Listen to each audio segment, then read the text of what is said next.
Elige bien. Segunda vuelta. Comencemos por saber cuál es tu lectura personal de este resultado. O sea, somos un país partido por la mitad. Pero ¿cuál es tu opinión? ¿Cómo interpretas toda esta situación? Bueno, creo que evidentemente es un resultado bastante ajustado. Digamos que el conteo todavía no llega al 100% y creo que nadie debería cantar victoria hasta que no se llegue al 100% del conteo. Pero yo estoy viendo un escenario bastante parecido al de 2016, ¿no? Recordamos que PPK también ganó por un margen de 40.000 votos, alrededor de 40.000 votos, y creo que no necesariamente eso revela una división, porque creo que lo mismo ocurrió en el 2016 sin que PPK y Keiko Fujimori representaran, digamos, dos visiones totalmente contrapuestas del país. En esta oportunidad sí, pero yo pienso que no necesariamente eso revela que haya una división profunda, así 50-50 en el Perú. Simplemente han habido dos candidatos con propuestas distintas que han captado el voto de una parte de la población y el otro de otra. Definitivamente tenemos muchos problemas por enfrentar. Creo que sí hay definitivamente una clara preferencia en el campo, en el sector rural, por el profesor Castillo, y en las zonas urbanas y digamos, más modernas hay una preferencia por la señora Keiko Fujimori, pero yo no hablaría, digamos así, de una división profunda, mitad-mitad en el Perú, porque creo que no se podía hablar de eso en el 2016 y creo que tampoco se puede hablar de eso en la actualidad. Claro, pero en la campaña del 2016, que dicho sea de paso, fue feroz contra Keiko Fujimori por parte de aquellos que en esta campaña han terminado respaldándolo, ¿no?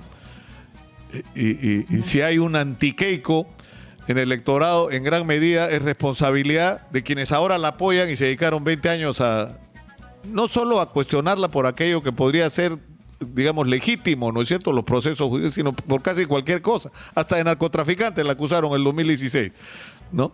Pero era, como tú dices, la disputa entre dos candidatos que compartían el mismo modelo, digamos. Acá lo que ha habido es una discusión donde lo que ha estado en debate es el modelo. Pero ¿tú crees que esto es una división, es decir, que en el Perú los que votaron por Keiko están por la democracia y los que votaron por Castillo están por el comunismo? Porque en esos términos se ha planteado la campaña. Sí, bueno, yo no creo que necesariamente todas aquellas personas que votaron por Pedro Castillo quieren pasar a vivir, digamos, en un estado concebido como lo concibe el señor Castillo, ¿no? No creo que todas las personas que hayan votado por Pedro Castillo quieran una nueva constitución o que quieran vivir en un estado en el cual se controla la ciudadanía y se controla el mercado, pero yo sí creo que hay un elemento de identificación con el señor Castillo y definitivamente el señor Castillo lo que quiere es romper con el statu quo, y de ahí su llamado a convocar a una asamblea constituyente que no es más que romper con el Estado de Derecho y hacer un borrón y cuenta nueva y empezar de nuevo. Entonces yo creo que es ese llamado al cambio radical lo que ha generado esta atracción por Pedro Castillo por gran parte de la población. Pero no creo que necesariamente el hecho de que la población haya elegido mitad a Keiko y mitad a Castillo revele, digamos, una división entre esos dos porcentajes de la ciudadanía profunda, ¿no? Ahora, pero ¿por qué? Es decir, este debate, por ejemplo, sobre la nueva Constitución, lo que está claro, y la propia Keiko lo ha introducido en su discurso en esta segunda vuelta, es el tema del cambio. O sea, en el Perú es necesario hacer cambios. Y nosotros hemos dicho acá en Exitosa, debo llamar la atención desde hace años, que nuestra discusión no debería ser que hay que hacer cambios, sino de qué tamaño son los cambios, qué características deberían tener. Pero, se está, es más, ahorita están discutiendo dos reformas o pretenden discutir en el Congreso de una manera, a mí me parece muy irresponsable, dos modificaciones a la Constitución, y se han hecho otras. No estamos en un punto en que sería necesario rediscutir el modelo y el escenario ideal para hacerlo, no como un escenario de confrontación donde un sector viene a imponerle al otro algo, sino como un espacio de reencuentro de los peruanos para unirnos en un proyecto común. Porque ese es el problema que Nicolás, tenemos ahora. yo creo ¿Cuál es que el nadie- proyecto que tenemos Yo en creo que común? nadie se está oponiendo al cambio, ¿no? Yo creo que simplemente hay una discrepancia en cuanto a cómo llevar a cabo ese cambio y en cuanto a qué es lo que se tiene que cambiar. Por un lado, el señor Pedro Castillo cree que cambiando de constitución mágicamente se van a solucionar todos nuestros problemas. No comprende que el problema más profundo que tenemos es un serio problema de gestión pública. Y por el otro lado, la señora Fujimori pretende lograr un cambio, digamos, dentro de los marcos que el Estado de Derecho actual, dentro de los marcos que la Constitución nos da. Entonces, yo creo que hay una discrepancia en cuanto a cuál es el cambio que Exitosa. necesitamos y a cómo lograrlo. Pero nadie se está negando a que un cambio evidentemente es necesario, ¿no? Porque yo creo que nadie puede negar que durante los últimos 30 años hemos gozado de un crecimiento económico envidiable. Sin embargo, este crecimiento económico no ha logrado traducirse, concretarse en mejores servicios públicos, en infraestructura pública básica, y es ahí en donde estamos fallando, ¿no? Entonces, pretender cambiar el modelo definitivamente no está atacando a la causa del problema. Pero no es consustancial con el modelo, no es parte del modelo lo que ha pasado, porque lo que se dice es, el modelo estaba bien, pero se ha gestionado mal. Además, resulta Y que cuando un poco hablamos del paradójico, porque modelo, Keiko dice, entre comillas, nos fíjate, referimos a la Keiko libertad dice, económica, Nicolás. Y claro, el hecho nosotros de la libertad dejamos económica un no modelo está generando funcionando. que el Estado no gestione bien los recursos. Lo que está generando que el Estado no gestione bien sus recursos son las estructuras internas del Estado y la falta de capacitación en gestión de los funcionarios públicos, la excesiva regulación, la excesiva burocracia, la corrupción, la falta de transparencia. Entonces, eso lo que vamos a hacer es solucionarlo a través de una reforma del Estado, no cortando el caño, que es el modelo de libertad económica, ¿no? Entonces, yo creo que nuestro modelo político, nuestro modelo de organización a nivel estatal, el proceso de regionalización, cómo funcionan las municipalidades, cómo funcionan los gobiernos locales, provinciales, regionales, eso tiene que ser sometido a una revisión para poder ser replanteado y lograr que los recursos que genera la libertad económica, porque año a año el presupuesto público viene creciendo, eso nadie lo puede negar, tenemos que lograr que las estructuras internas del Estado funcionen bien para que ese dinero se invierte y llegue a las personas que más lo necesitan. Y hasta ahí nuestro problema. Exitosa. Pero cambiar pero por la eso, libertad pero por eso la económica pregunta. implica cerrar el caño. Es decir, pero Adriana, es decir, si tú tienes un modelo que, según la versión que tú defiendes, es un modelo correcto, por así decirlo, pero donde ha fallado es la gestión, además acá hay que hacer un punto aparte, una contradicción, ¿no?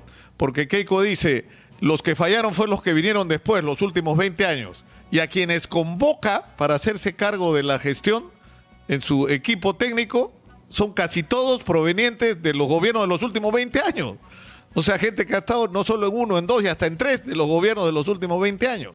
Pero en fin, punto aparte. Es que, Nicolás, la cuando te pregunta hablo de las es, estructuras por ejemplo, internas no del se ha Estado, me priorizado la refiero a que educación. el problema va más ¿Por qué allá no de se ha las priorizado personas la en educación particular. pública? El problema es cómo está diseñado nuestro aparato público. El problema es la cantidad de regulación que tenemos. Entonces, yo creo que es un tema que escapa a un tema de quién fue ministro o quién no fue ministro, sino que realmente tenemos que reorganizar, simplificar, renovar, modernizar nuestro Estado para que funcione bien. No se trata de un problema de personas con nombre y apellido, sino de cómo está estructurado el sistema público, cómo está diseñado, y de simplificarlo, modernizarlo para que se puedan tomar decisiones de manera eficiente y sobre todo transparente, ¿no? Porque el hecho de tener un Estado tan burocrático, con tanta regulación, es un caldo de cultivo para la corrupción. Claro, pero esto, y acá había una discusión que ha sido, y argumentos que han sido equivocados de los dos lados, ¿ah? Porque en el lado de Keiko le han echado la culpa de lo mal que están las cosas a los municipios y a los gobiernos regionales, y desde el lado de Pedro Castillo le han echado la culpa al gobierno central o han dado el argumento de que lo que faltan son más recursos, no que los que se tienen están mal gestionados. Y ninguna de las dos cosas es cierta, porque en el Perú no se gasta un sol sin intervención del Ministerio de Economía. Exitosa. O sea, y la ineficiencia y la corrupción viene desde el gobierno central a los gobiernos regionales y a los gobiernos locales. No hay institución pública que se salve de la ineficiencia y de la corrupción. Y eso hay que tenerlo claro también. Es decir, no es que hay que corregir lo mal que están funcionando los gobiernos regionales. Los propios ministerios están funcionando mal. Es un problema de cómo estamos estructurados, cómo está estructurado, cómo ha sido concebido el funcionamiento del Estado. Por eso es que la corrupción, digamos, es transversal a todo el Estado. Yo creo que también decir que no hay una concentración de corrupción en los gobiernos regionales tampoco, digamos, es del todo preciso, ¿no? Porque hay muchísima corrupción en los gobiernos regionales. Es ahí donde se concentra la corrupción. Y además los gobiernos regionales reciben miles de millones de soles, sobre todo las regiones mineras, que simplemente no usan o se lo roban.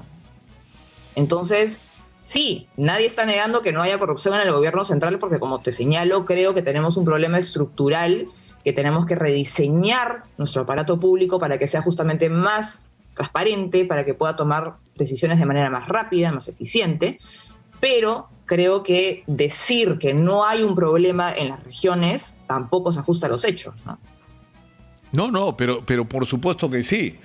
O sea, y nosotros hemos hecho campaña acá contra eso de manera sistemática, ¿no? Sistemática desde hace años con respecto a la corrupción en los municipios y en particular en los gobiernos regionales. Pero es que no es que todo el sistema está mal. Desde el gobierno central hasta la última organización distrital. Entonces, pero yo tengo una interrogante sobre esto. Hay que verlo como un conjunto, hay que ver, digamos, la imagen completa. Claro, por supuesto que sí, es lo que estoy tratando de decirte. Es decir, es todo el aparato del Estado, lo que es disfuncional, lo que es ineficiente y lo que está atravesado por la corrupción. Y hay que profesionalizar la función pública, y que hay de despolitizarla y acabar con los malditos puestos de confianza. La fuente de los recursos que tiene el Estado, es lo que está planteando el señor Castillo. Pero yo voy a otra interrogante. Es decir, por ejemplo, si la salud y la educación en el Perú están como están, no es porque en el concepto del modelo no eran una prioridad y se abandonó la educación pública y se permitió, para hablar de la educación, el crecimiento de una educación privada de pésima calidad, cuyas consecuencias estamos pagando hoy, porque tenemos la educación pública abandonada y una inmensa cantidad de oferta de educación privada muy mala. ¿Eso el resultado de qué es? Nicolás, el hecho de que exista oferta privada no tiene ninguna incidencia en la calidad de educación pública. Y lo mismo con la salud. El 95% de las prestaciones de salud a nivel nacional las da el Estado, no el sector privado. El sector privado atiende un 5%. Entonces, la mala calidad del 95% de las prestaciones de salud que las da el Estado no depende del 5% de clínicas privadas que existen en el país. Entonces, el hecho de que exista oferta privada de determinado servicio no genera que el servicio público sea malo. Lo que genera que el servicio público sea malo es la mala gestión, la ineficiencia del sector público. Y lo que tenemos que hacer es mejorar la calidad de los servicios públicos, no prohibir que los privados en paralelo puedan ofrecer esos servicios también. Mira, te voy a contar dos anécdotas que yo he tenido en relación al tema de la educación. Cuando Jaime Saavedra se hizo cargo del Ministerio de Educación, un día en una entrevista me dijo que estaba conmovido, pasmado, que un día parado, en el recorrido que estaba haciendo de los colegios, en medio del patio de un colegio, se preguntó cómo diablos llegamos a donde estamos, cómo hemos podido llegar a estar así. O sea, una infraestructura deshecha, sin presupuestos de mantenimiento, colegios que se caen, profesores mal pagados, es decir, cero tecnología en muchísimos lugares, falta de materiales, es decir, unas carencias espantosas. Y el ministro Alfaro, yo le pedí un día que venía a una entrevista que si podía calcular cuál era el déficit en infraestructura. Esto fue hace años ya, 100.000 millones de soles de déficit en infraestructura educativa. Era lo que teníamos que invertir hace 3 o 4 años para estar como debíamos estar hace 3 o 4 años. Y creo que no invertimos ni 3.000 millones de soles o 4.000 millones de soles al año en infraestructura. Es decir, que dentro de 30 años vamos a estar como deberíamos estar hoy. Entonces, pero esas son políticas de Estado, Adriana. No es solamente un problema de gestión, sino de cuántos recursos le asignan. ¿Y cómo los ejecutas Es un de problema manera de eficiente? gestión de esos recursos, porque el déficit de infraestructura, no recuerdo la cifra exacta que has mencionado, pero no es porque no tengamos ese dinero, simplemente porque no se 100.000 ejecuta millones de ese soles. dinero. No se construye y es indignante tener el nivel de infraestructura pública que tenemos, ya sea en salud, ya sea en educación, las comisarías, las postas. O sea, realmente no hay ninguna justificación, pero eso es un problema de gestión de esos recursos. Es un problema del Estado y de cómo ha venido funcionando durante los últimos años. El hecho de que en paralelo existan colegios privados no afecta en lo absoluto cómo el Estado gestiona los recursos que tiene. Entonces, yo creo que es absolutamente necesaria una reforma del Estado para lograr que se invierta en salud, en educación, en seguridad, etcétera, etcétera, etcétera, para que los más necesitados realmente se vean beneficiados de este crecimiento económico que hemos tenido durante los últimos 30 años. Pero el problema es que el dinero, los recursos que el contribuyente le va dando al Estado, se quedan perdidos en medio de una maraña burocrática que simplemente está paralizada, no funciona. Y ese es el problema que nosotros tenemos que atacar. No prohibir que haya educación privada, no prohibir que haya salud privada, porque claramente no hay ninguna relación, ninguna incidencia entre una cosa y otra, porque no, pero sí, es como sí lo hay, decir Adriana. que nuestra policía Sí funciona lo hay en mal el momento. porque existe seguridad privada, ¿no? Y eso no tiene ningún sentido. No, yo no estoy diciendo eso. Lo que te estoy diciendo es que se abandonó la educación pública como prioridad y se permitió, que no está mal, una educación privada, pero se permitió una educación privada de pésima calidad, sin un control efectivo de cuál era la calidad de servicio que se le estaba dando a la gente. Quien se encarga de la educación privada no es el Estado, es el privado. Entonces, esto de que se abandonó la educación pública para atender a la privada no tiene mucho sentido, porque el Estado pero no se es que yo no he dicho eso. El Estado se tiene que ocupar de la educación pública. Adriana, lo que yo estoy diciendo es, se abandonó la educación pública, que es cierto, y se permitió que existiera educación privada, que está bien, pero sin control sobre la calidad del servicio que se estaba prestando. Y eso es lo que nos ha llevado a una situación en que en cualquier garaje montabas un colegio en el Perú. Lo que deberíamos hacer es por qué hay personas de bajos recursos que pueden ganar lo mínimo 1.000 soles y que prefieren utilizar ese dinero para pagarle a sus hijos una educación privada de mala calidad que mandarlos a un colegio público. Exitosa. El problema está en que la calidad de la educación pública es muy mala, no en que pero me está dando privada. la razón. Me está dando la razón.